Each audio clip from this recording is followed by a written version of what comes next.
Olá, estamos aqui no Papo de Engenharia com o nosso amigo de longa data, Licínio Machado. Rogério. Licínio, Rogério. Licínio Machado Rogério. Licínio Machado Rogério. Engenheiro mecânico. Mais conhecido como só Licínio Machado para mim. Não. Hã? Licínio. Não, mas eu só te chamo. Machado, ninguém me chama de Machado. Mas eu te chamo, pô. Por isso Você que é eu o olho, único. por isso que eu não Eu olho. só, eu só chamo coloco de Licínio. Eu só coloco Machado aqui para ele. Tá bom. É, Pra mim é Licínio Rogério. mas tá bom, mas os três nomes tá dentro. Tá dentro.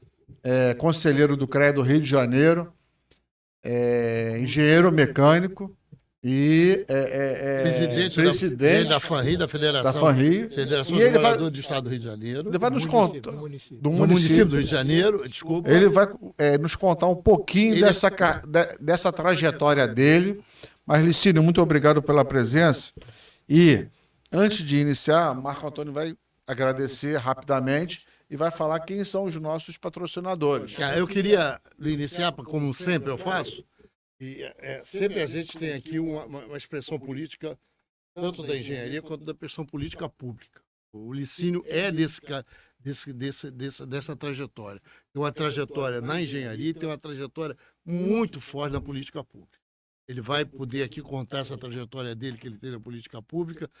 E eu queria agradecer ele eu sei que ele é uma pessoa ocupada, porque ele representa uma série de entidades, uma série de discussões políticas fortes na área, principalmente hoje na área de saneamento. Ele tem uma discussão muito forte de saneamento, mas também trabalha na área de habitação, mas também trabalha na área urbana, mas também trabalha na área social, mas também trabalha na área de unidade de saúde. O Licínio é um engenheiro assim completo na questão da política pública. Nas horas vagas eu trabalho na minha firma. E dá trabalho na firma dele, que ele tem uma firma de Estrutura metálica. estrutura metálica. E dos bons, não é ruim não, é dos bons estrutura metálica. Toda vez que eu tenho algum tipo de trabalho de estrutura metálica, eu indico o Licínio, o pessoal não reclamou. Então, eu aqui, depois você dá o nome da empresa, o pessoal, de repente, poder Entrar em contato. entrar em contato. Bom, seguinte, nós temos um papo de engenharia, nós temos patrocinadores, viu, Licínio? Você vai participar aqui desse merchandising.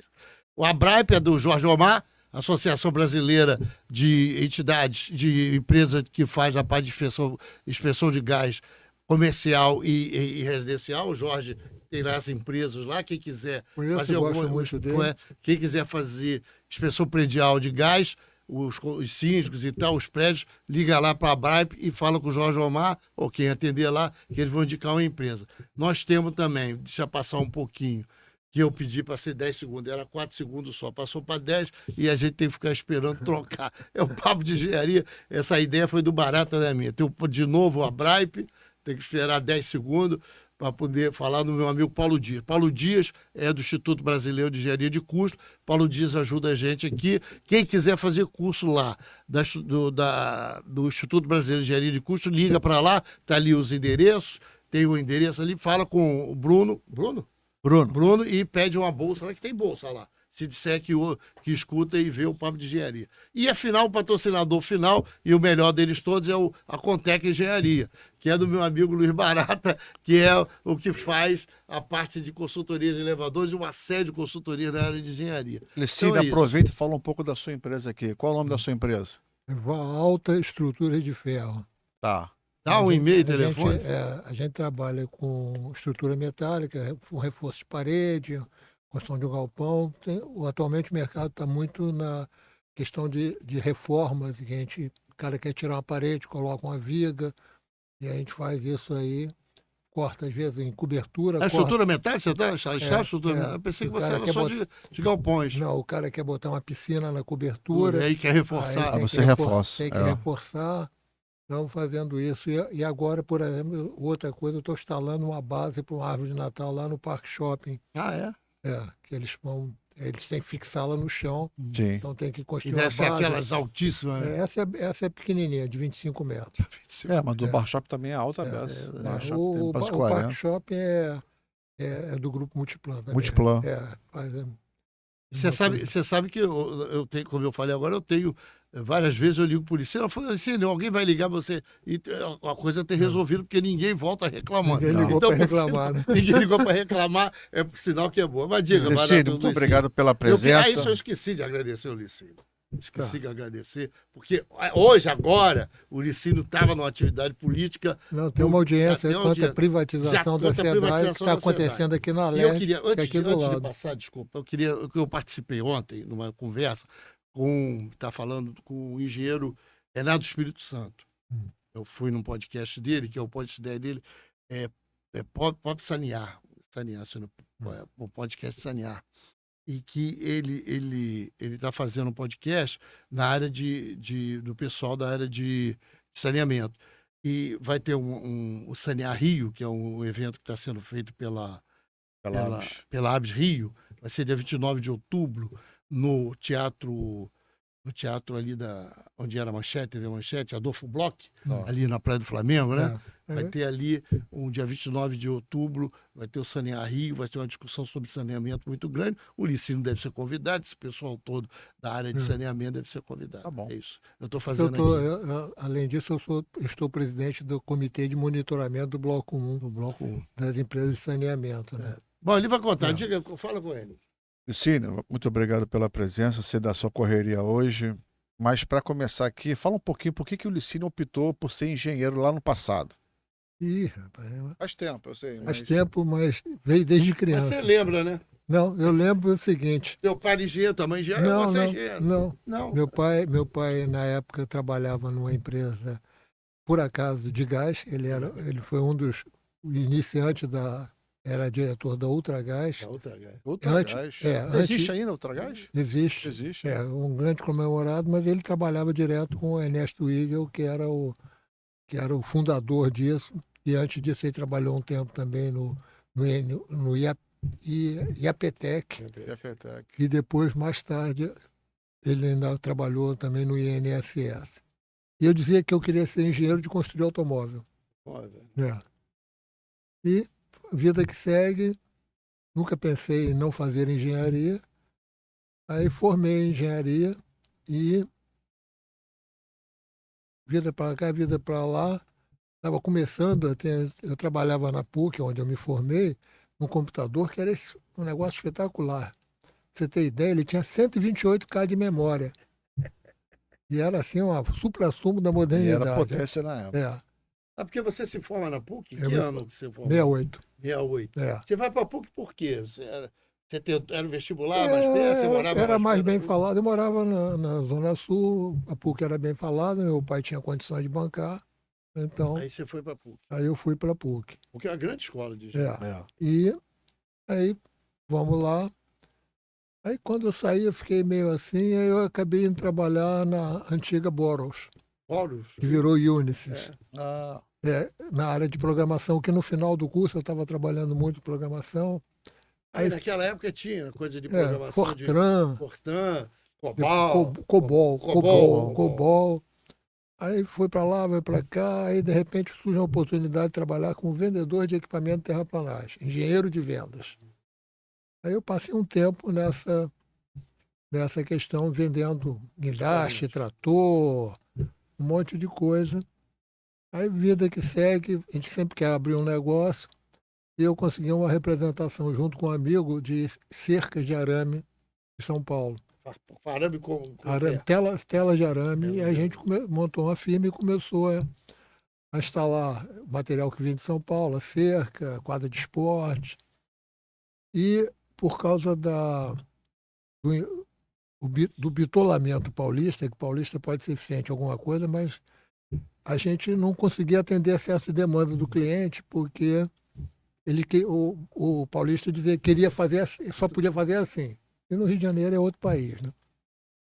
Aí o que aconteceu? Eu comprei uma maquininha de solda para atender os clientes, uma maquininha de solda. Eu cheguei a ter uma serralheria com 55 homens trabalhando. Tinha serralheria? Mas trabalhou só com arame? Não, aí não, foi serralheria. Na época do Ibrizolões, por exemplo, A gente fazia a serralheria de um brisolão todo, em uma semana a gente entregava cada Caramba. coisa. Tinha algumas firmas Você trabalhando. chegou a ter nisso. 55 funcionários? Uma loucura, nunca mais quero ter isso. Nossa. Nem 5. Você era onde? Era em Cordovil, Cordovil, onde é a terra do peixe a hoje. terra do peixão. Hoje você não... Entendeu? Meu terreno ainda está lá, parado. O terreno tá lá ainda, o Tá galpão tá lá. Tá. E aí vai ainda, e a serralheria é um negócio muito específico, que requer profissional bom, tal qual a marcenaria. E cada dia que eu contratava um cara, eu via que ele era pior do que o cara que tinha saído dele. Aí também apareceu essa questão de trabalhar com estrutura, etc. e tal, que é uma obra mais bruta e que tem profissionais Mais qualificado. mais qualificados, herança de época de construção civil, de construção de navio, etc. Mas é e uma tal. coisa que você podia te perguntar, vou te cortar, essa questão é uma questão complexa. Você sabe que os técnicos formados, são 180 mil no Rio de Janeiro. É mais de que engenheiros são formados. É natural. Mais natural. E os técnicos têm suas empresas. Você acha que esse trabalho de serralheria, o trabalho de necessariamente os técnicos precisam estar preparados, precisam preparar melhor para participar disso? Serralheria é uma arte, não é uma profissão, é uma arte. Você precisa saber como fazer para ficar bem feito. E a gente tinha antigamente, você olha por aí, passa nas ruas, casas mais antigas, você vê uns portões que você vira para mim e diz, olha, faz e me cobra, você quer quanto adiantado? Eu digo, não vou fazer. Mas você não eu não estou perguntando o preço, eu disse, não vou fazer, porque não tem mais profissional para fazer isso. É uma arte. É um desenho que E aí o que aconteceu? Aí você foi para... Aí eu acabei indo para a questão da estrutura metálica, que você tem bons profissionais, você tem materiais novos surgindo, e aí eu estou nisso há algum tempo já. Essa firma tem 98, tem 27 anos que, que eu resolvi trabalhar sem sócio, porque sócio sempre dá briga. Sócio nem Mas casamento. tem funcionário? Eu subcontrato tudinho. Gente conhecida, vamos fazer trabalha por tarefa. Vamos fazer uma obra, uma empreitada e... Todo mundo vem, paga, recebe, vai embora. Tchau. Diz quanto é que quer antes, porque pagou. tem umas firmas, quase todo mundo nessa área trabalha muito assim. Mas aí tem o cara que pega a obra e depois chega para você, olha, eu pago tanto o quilo. Não, eu não faço isso. Eu primeiro negocio, antes de pegar a obra, qual é o preço que o empreiteiro quer para fazer aquilo. Se o cliente me pede um desconto, eu viro, o cliente está pedindo desconto. Tem desconto? Não tem. E o Licínio estava me ensinando uma época que fazer um galpão depende muito do terreno. Não é uma coisa fácil de fazer. Porque o terreno nunca é regular.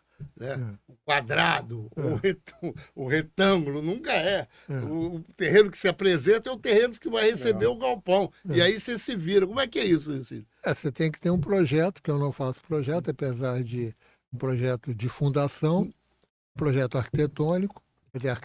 Entra primeiro o arquiteto, depois as fundações e eu entro com o galpão para fazer.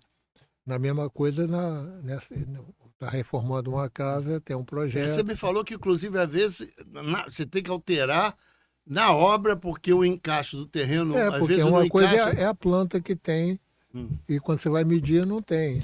Tem uma diferença. O terreno, teoricamente, tem 40 de largura por 100 de profundidade. Aí, quando você começa nos 40 inicial, ele tem 35, chega lá, tem 45 lá embaixo. Então... É diferente. Uma coisa é o que tem disso. Você que vive muito isso, tem muito engenheiro mecânico fazendo trabalho na parte de estrutura metálica, ou o engenheiro civil ele pode fazer? Isso, outro dia quase eu fui expulso do CREA por causa disso. A gente estava a discussão. Lá na cama. Estava a discussão se quem podia fazer solda, não podia fazer solda. O parafuso. Se for parafuso. Isso é uma discussão. Cara, o engenheiro civil tem que ter uma especialidade em mecânica para isso, da mesma forma que eu mais ou menos, eu sei como é que faz uma casa. Mas eu não vou me meter a fazer uma casa sem estudar isso. O que eu não estudei, então eu não faço. E aí ainda tem pior, porque o arquiteto pode mais do que os engenheiros. E os técnicos, de repente, podem mais ainda. Então é uma discussão de espaço visada sempre, olhando sempre para o seu eu. eu posso isso, eu quero isso, você não pode porque eu quero tomar seu espaço. A gente tem que tomar o espaço por competência, não por decreto. Então, essa discussão eu acho muito ruim, porque coloca as pessoas um contra os outros. Então, eu teria que fazer uma coisa, essa limitação. E se o cara estuda, o cara fez engenharia civil, aí ele trabalha na estrutura metálica há algum tempo, faz um curso de especialização. Eu também entende? acho. Eu acho o seguinte, se o É. cara quiser, faz o curso de especialização, faz mestrado, doutorado, pode, É. pode assumir. Eu não tenho nenhum É. problema, mas ele tem que se qualificar. Mas é uma briga muito longa dentro do lado do sistema. O sistema- Ninguém se entende. O sistema tem. Mas eu queria dar uma voltada aqui, na tua trajetória dentro da universidade. Porque, queira ou não queira, hoje você é uma liderança forte, política. Você pode querer ou não querer aceitar, mas é verdade que você vem galgando os postos e que dá fortalece essa tese. Lá na universidade, você passou por algum processo de liderança? Não. Ou isso foi Não, para dar um tiro? Como é que começa isso? Como é que isso começa o depois. licínio Depois que eu me formei, alguns anos depois, eu morava no bairro Peixoto, onde eu voltei a morar agora, eu estou na 4ª vez lá no bairro Peixoto, e eu entrei para a Associação de Moradores. E essa discussão da época, ninguém fazia nada no Rio de Janeiro sem consultar a Associação de Moradores. Era forte. E eu era do bairro Peixoto, Chico Alencar, que é deputado federal, era da não, ele era da Sanspenha. Sanspenha, O Fernando, que morreu agora, o vereador, Fernando, esqueci o sobrenome Fernando morreu, eu vou falar, lá de Olaria. ele morava em Olaria. ele também era. Fernando que é médico, como é que é o nome dele? E Fernando. o Beto Cacau, também lá da Zona Oeste, eram tudo de associação de moradores. Aí quando veio a abertura política, grande parte dessas lideranças, Raimundo de Oliveira não era cabeça de chapa, mas a mulher dele era presidente da Associação do Arco Verde. Então, tinha esse. Maurício Azedo estava junto com a gente, mas quem era sócio da associação, quem era diretor era a Marita, então mulher dele. E aí, quando houve abertura política, houve uma debandada de lideranças das associações de moradores para lá, Fernando William.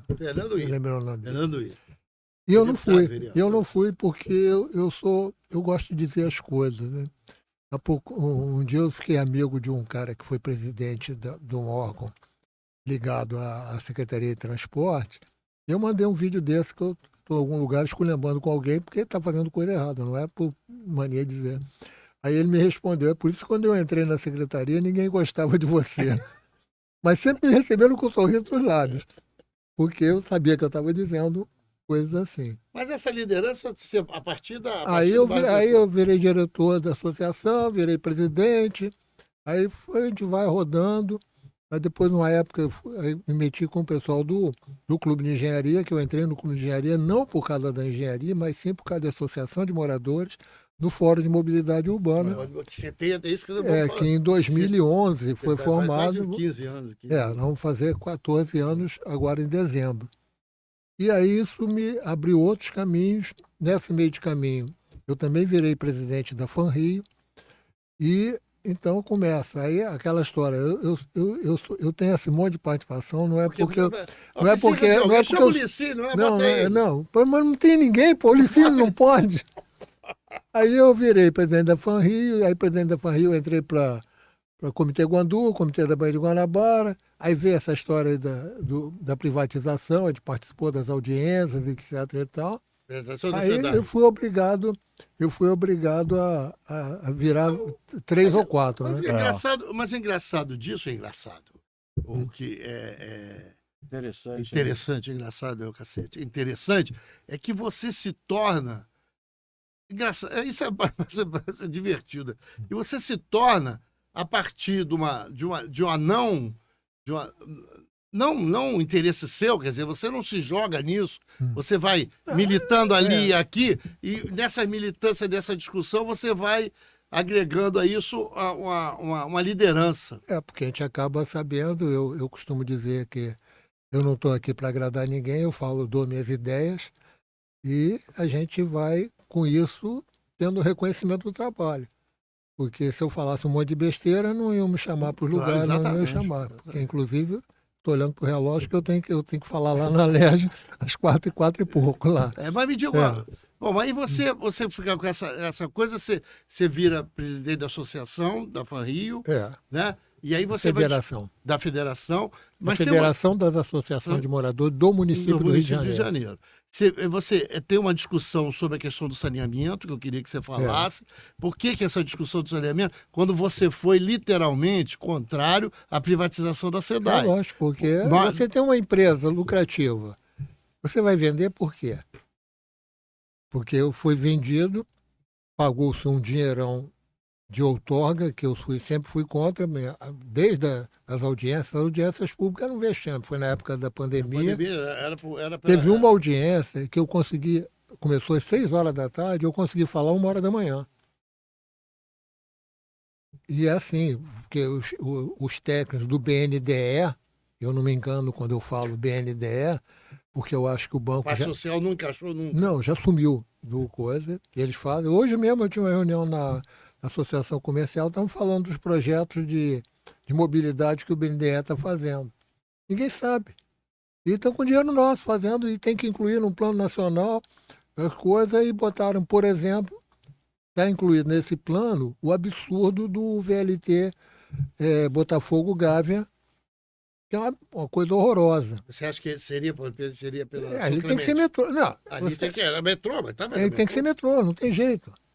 Você não pode ocupar na rua Jardim Botânico, tem 4 faixas, você ocupa 2 para o VLT.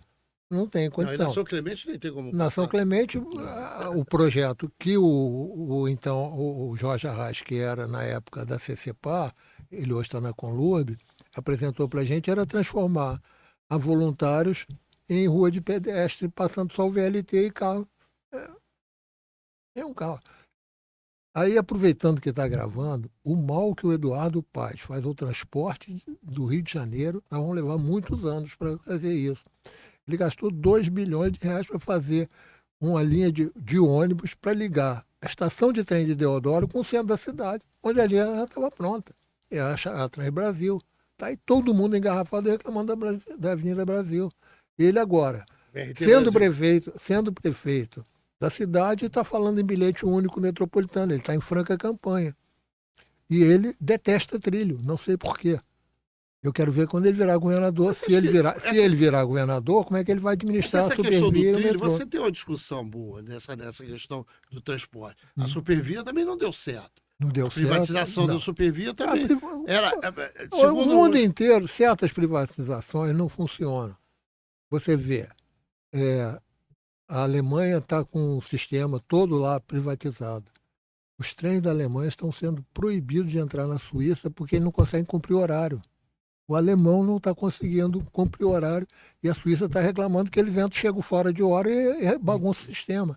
Tem uma discussão dessa para ver. É interessante. A questão da água, tem vários países do mundo devolvendo a privatização. E o que eles fizeram aqui? A empresa entrou...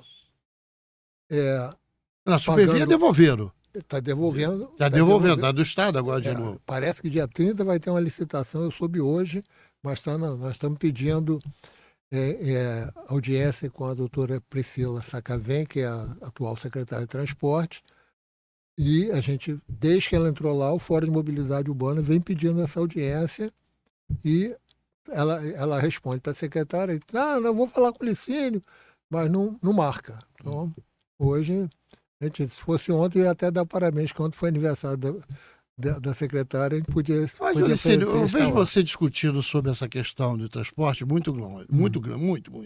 E o transporte todo é ruim.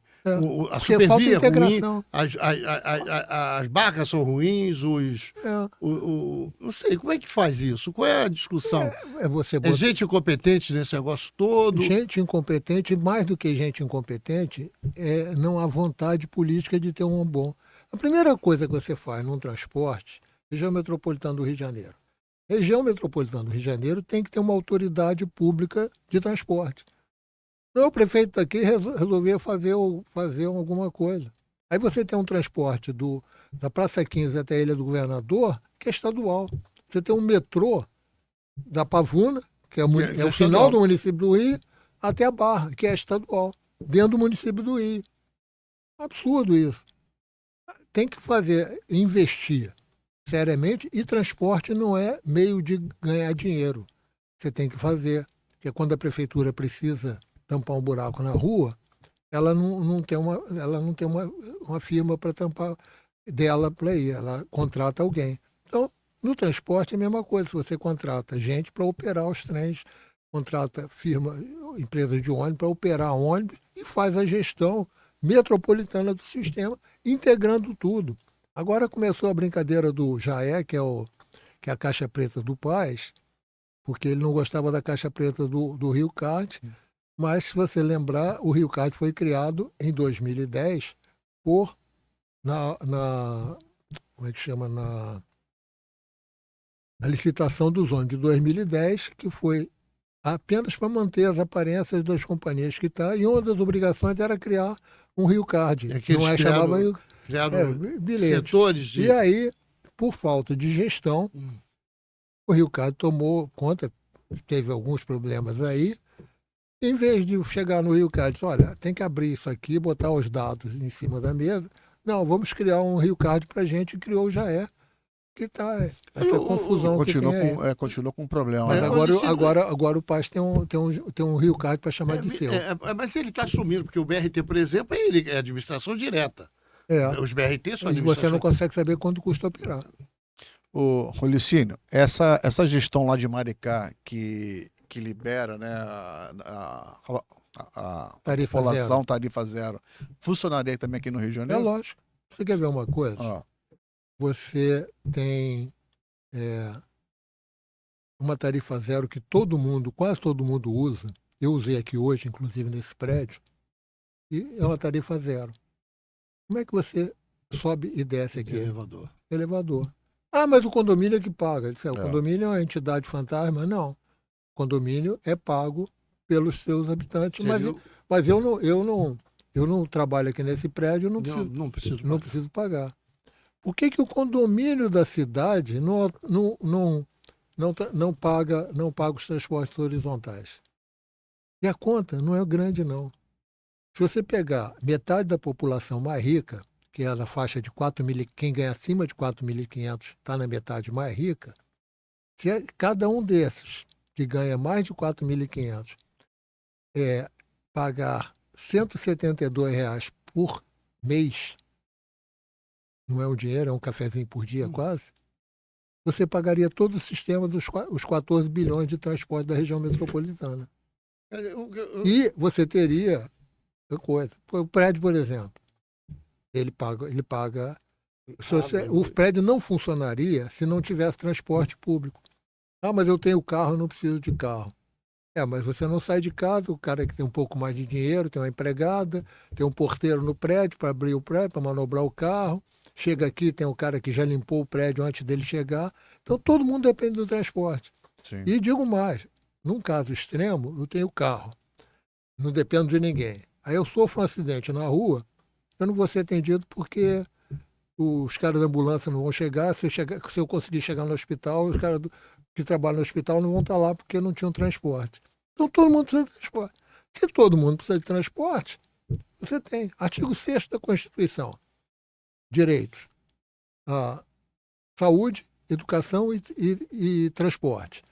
Você está doente, você vai num posto de saúde, você se interna no hospital, você vai numa clínica da família, tudo de graça. Pega alguns remédios, você pega. Às vezes tem uns probleminhas, por exemplo, posto de saúde de Copacabana, que é um lugar que quase não tem idoso, está faltando losartana. Mas questões de administração. Você quer estudar, você tem da creche até a universidade, você tem de graça. Você quer transportar, não tem que pagar. Me diga uma coisa, Licínio. Ou então esperar 65 anos para você não pagar. É igual a mim. Você faz o seguinte, assim, eu defendo, por exemplo, que tudo que for municipal fique com o município. Eu defendo isso. Eu acho que o teatro municipal tem que ser do município. Tá. Eu acho que o Maracanã tem que ser do município, porque ele é municipal. Mas isso é herança da capital, Distrito Federal. Mas não seria, por exemplo, a barca que sai da Praça 15 e vai para a Ilha do Governador... Tinha que ser municipal. Tinha que ser municipal. Mas você sabe que o na época que estavam fazendo a licitação, que o Carlos Osório era secretário de transporte, ele consultou a Secretaria Municipal de Transporte e o Fernando McDowell, que era colega nosso, disse que não gostaria, não interessava. Recentemente, na discussão, o Fórum mandou um ofício para a Maína, atual secretária municipal de transporte. Ela disse que esse assunto de barcas é estadual. Mas por que o prefeito de Niterói botou uma grana para poder baixar a Praça 15 de Niterói, que tem um interesse específico de Niterói? Pois é. Ele entende mais da integração do que o Eduardo Paz, que é excelente sambista, uma grande liderança de como aparecer, né? Mas eu acho que ele tem... O prefeito de Niterói baixou a tarifa da barca e botou dinheiro da prefeitura. Porque ela sabe que a barca tem o interesse da população de Niterói. Exatamente. Então tinha que ser isso. A Prefeitura do Rio já paga um subsídio. Ela atualmente está em faixa de 40% para as empresas de ônibus, 40% do custo da empresa é pago por subsídio. Mas tem uma discussão assim terrível. Os empresários de ônibus não são também flor que se cheire. Nunca foram. Mas ele, em vez de sentar e achar, olha, acabou essa briga, vamos sentar aqui, vamos fazer uma coisa séria, aberta, etc. Todo mundo vai se dar bem. Não. Ele fica espezinhando as companhias de ônibus ficam se defendendo, espezinhando também, e fica nessa brigalhada. Aí começa a faltar dinheiro, porque ele glosa esse subsídio. Aí a Vila Isabel outro dia entrou em greve, parece que vai entrar, a Jabu está ruim. Porque não estava recebendo, aí a prefeitura... Não, ela recebia parte, mas aí tinha uma glosa. Aí as empresas de ônibus também são tudo um inimigo do outro. O ar-condicionado não funcionava direito, então tem um levantamento, então a prefeitura não repassava e eles pararam. Mas o sensor, um dos reclamações das companhias de ônibus é que os sensores do ar-condicionado não estão funcionando. Não estão funcionando. Aí quando ele não funciona, ele dá 0 e o cara não recebe. Aí não recebe. Eu tenho tanta pergunta aqui, nós fomos contra a privatização da SEDAI. Lá em 98. Em 98, dia 31 de dezembro, Marcelo Alencar e a família dele queria privatizar a SEDAI. Fomos contra. E aí, o que aconteceu? Passaram-se muitos anos, e aí voltou essa coisa de privatização da SEDAI. Privatizaram a SEDAI. Vou te dizer o que aconteceu. Alguns profissionais que estiveram aqui conversando com a gente entendem que a SEDAI devia ser privatizada. A gente da SEDAI entende que a SEDAI devia ser privatizada. Por quê? Porque a SEDAI não tinha condições financeiras, eu estou falando para lucro de 1 bilhão todo ano, para poder executar essa questão de água e esgoto da cidade do Rio de Janeiro. Mas ela está fazendo com o dinheiro do BNDE, cara. O dinheiro é de lá. De onde apareceu esse financiamento que pagou essa outorga para o governo distribuir para as empresas? Pagaram 20 bilhões de outorga. O governo, desses 20 bilhões, não botou um centavo no saneamento. Gastou para fazer campanha política para se reeleger. Mas as Eu falei mal do Paz, mas tudo que eu... vale pro Cláudio Castro também. O Cláudio Castro é pior do que o Paz, né? Mas todas essas... Como é que estão a performance dessas concessionárias no estado na cidade do Rio de Janeiro ou no estado do Rio de Janeiro? Estão se dando muito bem financeiramente. Estão tendo um lucro muito grande nos principais lugares. E tem reclamações de tudo quanto é ordem, e eles vão lá, vão fazendo as coisas. Tem uma coisa muito estranha, eu não entendo como é que tem lugares que as outras concessionárias não conseguem entrar, área de comunidade, e a Água do Rio está lá, trabalhando sem nenhum problema. Eu fui a uma... É a pergunta que eu faço e deixo no ar. Eu fui à apresentação da Água do Rio, que a Água do Rio disse que está contratando gente dentro da comunidade para trabalhar para eles. Certo, mas você sabe que dentro da comunidade você tem que pagar um pedágio, né? Minha dúvida é como é que eles estão resolvendo essa conversa, como é que tem sido. Já perguntei para várias pessoas, alguns dizem que não sabem, outros não querem conversar sobre o assunto. Tem coisa no ar. É muita coisa, Eliseu. A SEDAI, se você está dizendo que a SEDAI sempre foi a superavitária, e sempre foi mesmo... Continua sendo. Agora... Não, deu. Ano passado deu 1 bilhão. 1 bilhão de lucro. E por quê? Eu sei. Ela fatiou para ela as coisas boas e as ruins, entre aspas, ela não é ruim. Gerou não é ruim, não. Segundo as concessões só pegaram filé mignon, não querem trabalhar nas coisas piores. Se fosse ruim, Concessionário elas não quis ir. não teriam pago essa outorga de 21 bilhões, pô. pô. É um absurdo. O que eu não entendo é que essas concessionárias, elas não querem prestar nenhuma informação à sociedade. Eles não querem prestar nenhuma informação. E eu queria que você falasse um pouco da defesa que eu tenho da agência reguladora, que é a Genersa, que é uma agência reguladora montada para sustentar essas empresas concessionárias. Porque quem está lá, normalmente, não é gente que são especialidades. Não, Que tem tem grande especialização. Tem. Quase todos os concessionários são delegados de polícia. É. Quer dizer, a privatização é um caso de polícia, né? É o cara de polícia. Então, eles sendo delegados, eles já podem fazer isso. Vocês têm As acesso? agências- A gente tem acesso à Genersa do ponto de vista de uma discussão mais democrática? Tem, mas ele a gente está Avança. sempre com o Rafael, que é o presidente da Genersa. Ele é um cara muito afável, muito bem, etc, tal, mas as grandes questões não empurram, não resolvem. A gente tem que pegar isso porque as agências reguladoras são feudos dos políticos e não a sociedade civil não opina como você. O quê? Você está falando pegar o quê? Tentar transformar essa composição da Genersa? Lógico. Por que o cara que é vice-governador, ainda tem essa história, é escolhido pela Alerj para ser do Tribunal de Contas? E sai do caminho político um cara que tem 40 anos, que tem uma carreira política brilhante para frente. Isso é grande acordão. Aí o cara entra na agência de transporte qualquer, e vira, aí tem uns feudos que só se você for bem indicado pelos grupos de poder. Então, isso é muito sério. Então, as agências foram cooptadas por políticos. E você não tem um corpo técnico. A Genersa, até pouco tempo, tinha 2 engenheiros e 20 advogados. E a Getramp também é a mesma coisa. Vamos chorar Me aqui, diga tem uma coisa, caixa de lenço aí, não? Licínio, eu sei que você tem horário, deixa eu te falar uma coisa. Por que eu votei 7 vezes no Eduardo Paes? E o Eduardo Paes nem é do meu campo político. Eu votei 6 vezes, vou votar a 7ª agora. Meus Como é que pode? E por que eu votei 6 vezes no Eduardo Paes? Mas Eu fico avaliando você isso. tinha muitas alternativas, principalmente no primeiro turno, né? Pois é, eu tinha assim, não, mas eu votei. Eu fico o Eduardo Paes nem é. Eu votei mais no Eduardo Paes que votei no Lula. Mais no Eduardo Paes que votei no Lula. Aí eu fico pensando por quê? O Eduardo Paes é um bom gestor, é um síndico razoável para bom. Faz muita obra. Faz muita. Não, Eu na questão lembro. da saúde, ele tem uma relativo sucesso, na educação também, é isso, Luiz? Ou ele não tem? Não, eu acho Ou eu O que tô faz equivocado? ele ser eleito? o marketing dele O é marketing perfeito. dele é bom? É perfeito. E o lema dele é tudo rapidinho e mal feito.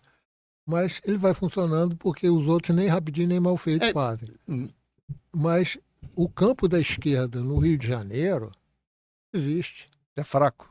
Não existe. Onde tem. E agora, nessa eleição, o Eduardo Paes ser o campo da esquerda e dizendo mexeu com o Malafaia, mexeu comigo, É.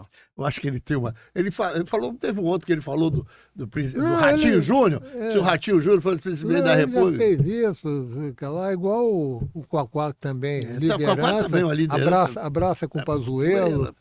É verdade, Então, a gente não entende muito, bem. Não é entende muito bem. estranho. Muito Mas, estranho. Olicínio, você. E o povo médio do estado do Rio é um povo conservador.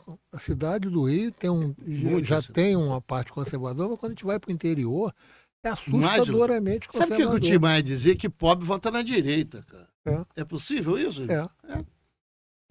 Você tem uma outra, eu não vou contar aqui com a história do Tim Maia, mas ele no final ele dizia que no país tão. Não, o Tim Maia tinha texto, coisas muito interessantes, mas eu acho que a gente.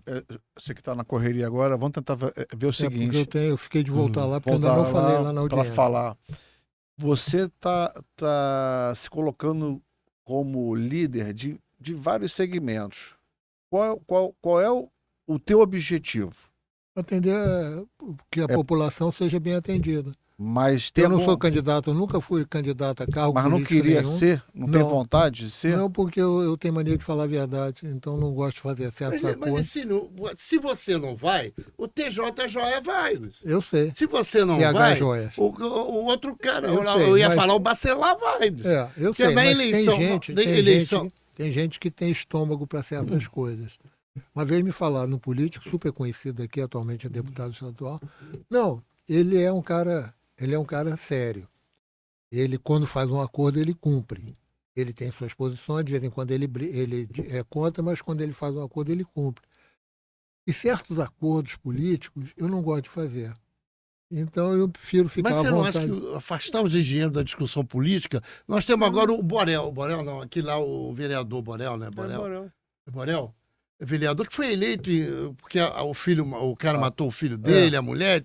Aí o cara é eleito por causa disso. Mas será que ele vai defender os interesses sociais Não lá? sei, eu Você já conversou com ele nunca alguma vez? conversei com ele, não vi. A Câmara é totalmente dominada pelo Eduardo Paes, porque existe um fisiologismo muito grande. A Assembleia era dominada pelo Castro, até que chegou na briga da eleição, o Bacelar, que é outra liderança, que vem da origem de Campos, etc. e tal. É uma coisa muito estranha, mas o fato é que a mentalidade do Rio de Janeiro é uma mentalidade conservadora. Logicamente, seus políticos serão Você viu os conservadores. nossos senadores, né? Majoritariamente, quem são os nossos senadores? Porque a esquerda se dividiu em dois candidatos naquela, e a soma dos dois candidatos da esquerda na última eleição ultrapassava o outro. Mas aí a minha vaidade é maior do que a sua. Então eu não vou ceder meu lugar para você. Mas Licínio, o Sóstene do PL é do Rio de Janeiro. É. Ele é o propositor do PEC da blindagem. Pois é. O Rio de Janeiro produz isso, é isso? Mas nós estamos... Produz Mas coisa a gente não muito tem que pior. mexer nessa Produz população. coisa muito Nós pior. temos que Você mexer falou na- no TH aí. Nós não temos que A mexer na gente tem população do Rio de Janeiro. A gente tem que Como é que investir a gente vai para a rua para mexer educação, com isso? educação. Educação. E a primeira vez, no domingo passado, a gente viu a população mais nova indo para a rua, porque o vexame foi tão grande do o PEC da bandidagem, que você trouxe a garotada para isso. Porque você vai para as audiências, vai para as passeatas, cada dia tem gente... Eu me sinto um jovem dentro da passeata. E, infelizmente, eu não sou tão jovem assim, né? Verdade. Mas, Alicínio, você não vê que as nossas lideranças, o CREA, a média de idade é 60 anos, sei lá. O CIENG, a média de idade, o clube, 60, 70. Como é que a gente faz? Peraí, aqui no meu zap aqui eu resolvo tudo. é? Né? Fica aqui e tal, coisa e vai... Então, vai todo mundo resolvendo pelo zap e acha que isso aqui participou. Então, se você não for para a rua, se você não for colocar, não vai funcionar. É que eu acho que a sua vinda aqui reforça uma tese nossa, de Indo Barato, que é uma representação popular. Você é uma representação popular da engenharia. Por isso eu sou favorável ao voto distrital misto. Ou seja, você escolhe uma lista de pessoas e você vota naquele partido, naquela lista de pessoas.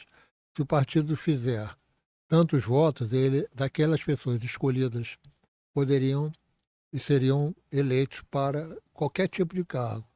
E você teria isso, porque aí você ia para o campo das ideias e não para o campo do fisiologismo. Porque tem vereador que era... Qual é o caminho melhor para você ser vereador hoje em dia? É você virar administrador regional. A começar pelo Paes. Que já veio do César Maia. Não, vários são criados do César Maia. Pois é. Então, isso é o jeito de você entrar na política e aí o que acontece? Você fica refém disso. Isso é uma coisa que eu sinto que é uma coisa que a gente, para mudar, é muito difícil. Muito difícil. Muito difícil. Não tem a solução. Não tem solução rápida, não. Eu não. A gente vai ter que votar no Romário, no Bolsonaro e no Portinho. Espero que apareça algum... Nós temos dois candidatos agora nessa eleição. Espero que tenha pelo menos um da esquerda. São duas vagas. São duas vagas, que a esquerda assuma. Vem cá, você já tem uma ideia do governador que você vai votar? Votar em quem? Você tem uma ideia? Ou estamos preparando? Eu tenho ideia de quem eu não gosto. De quem você não gosta. Você mostrou aí. Os que apareceram todos por aí. Tá muito duro. Luiz, o nosso querido, idolatrado Licínio Rogério Machado. Machado Rogério. Machado Rogério. Tá, eu queria agradecer a presença dele, queria dizer a ele que é muito difícil a presença dele, não é fácil, porque toda vez que ele marca para depois, porque não tem nada. Mas naquele dia que não tem nada, vai aparecer algum nada lá. Vai aparecer algum nada. E aí ele fica sempre querendo contemporizar as coisas. Ele já tinha marcado comigo, aí teve que transferir porque tinha um negócio. Aí eu viajei, um encontro em Vitória. Em Vitória, porque senão eu só ia pegar no ano que vem. Mas queria agradecer a presença do Licínio. Eu tenho há muitos anos que eu conheço o Licínio, há muitos anos de muita disputa política. Eu e ele, não, de disputa política, desde do metrô linha 2, que íamos lá para aquela escola lá no Leblon discutir. Linha 4 metrô. Linha 4 do metrô. Era audiência pública. De 7h30 até as 2h30 da manhã. Várias coisas muito loucas. Licínio, também te agradeço muito. Sei que você está na correria, mas se você puder dar aquelas considerações finais, por que o engenheiro tem que se meter dentro da política? Fala um pouquinho sobre dessa questão, da questão social. Você sabe que a gente discute essa coisa, que nas escolas a gente devia aprender sociologia. Todos tinham que aprender, mas sociologia no tempo de escola era coisa no meu tempo era coisa de aprender a gostar do regime militar. Então, tem isso. E a questão você tem que abrir os campos. Eu não posso ser um engenheiro que eu construo alguma coisa e não penso no resto. Tem uma música antiga, Pedro Valdemar, que constrói casa e não tem onde morar. Constrói várias casas e não tem onde morar. Pois é. Então, enquanto a gente não pensar no social, a gente tem que ver. Eu, às vezes, vou em determinados lugares fazer uma obra, eu fico envergonhado de levar a turma que trabalha comigo para ver. Um dia eu estava trabalhando num lugar, o piso que tinha importado da Itália era 120 a 200 reais um metro quadrado. Aí é um negócio complicado. Entendeu? Tem uma coisa assim. Então, se a gente não parar para estudar em geral, eu não posso ser um engenheiro, não posso ser um médico, eu não posso ser nada se eu não olhar para o contexto geral. Enquanto eu ficar olhando só para mim, eu vou me dar bem porque eu sou isso, essa questão do empreendedorismo está levando a isso, você não tem mais greve de fábrica porque todo mundo, você é o meu competidor, vocês dois estão fazendo o processo aqui, estão tentando ser melhor um do que o outro para poder derrubar o outro. Enquanto a gente não tiver união, não tem. E assim, a gente tem união mostrando que todo mundo é igual. É muito difícil, eu mesmo me pego fazendo coisas que às vezes eu levo um susto comigo mesmo, dou uma bronca, não conto para ninguém o que é que eu pensei. Mas a gente tem que olhar para todo mundo. Enquanto a gente não olhar para todo mundo, a gente não vai ter. Eu agradeço muito o convite aqui. A gente volta um dia com mais calma. Difícil, mais calma. Você eu não vou encontrar mais calma. Ou tá na rua, ou tá não sei aonde, vai não sei pra quê. A vida é assim. Tá bom. Valeu, muito obrigado. Obrigado a você, Licínio. Valeu, um abraço. Valeu. Tchau.